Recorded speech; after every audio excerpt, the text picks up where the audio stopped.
हिंगोलीत चिंतामणी गणपती दर्शनासाठी भाविकांची प्रचंड गर्दी।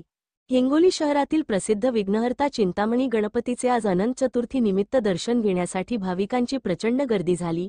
मराठवाडा, विदर्भ तसेच पश्चिम महाराष्ट्रासह राज्याच्या विविध भागातून हजारो भाविकांनी दर्शनासाठी हजेरी लावली असून ही संख्या लाखोंच्या घरात पोहोचली आहे।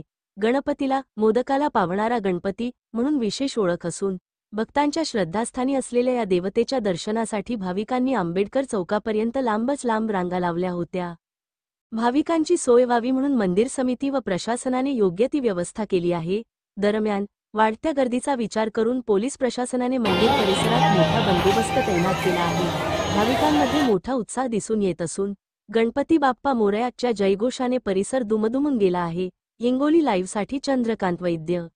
हिंगोली जिल्ह्यामध्ये मोदकाला पावणारा गणपती म्हणून प्रसिद्ध आहे। पूर्ण महाराष्ट्रातून या ठिकाणी आपले भाविक भक्त येत असतात आणि आज या ठिकाणी पूर्ण जिल्ह्यामध्ये वेगवेगळ्या ठिकाणी हा महाप्रसादाचं नियोजन केलेलं आहे। तसेच आपल्या हिंगोली विधानसभेचे लोकप्रिय व कार्यसम्राट आमदार यांनी 30,000 लोकांचं आज मिसळपावचं नियोजन करून या ठिकाणी सर्व टीम या शहरातील ग्रामीण भागातील लावलेली आहे व आपल्याकडून हा येणाऱ्या भाविक भक्ताचं आपल्याला लाभ घडावा म्हणून सकाळी 6 वाजल्यापासून या ठिकाणी पूर्ण अलर्ट गर्दीमध्ये आम्ही महाप्रसाद देत आहोत।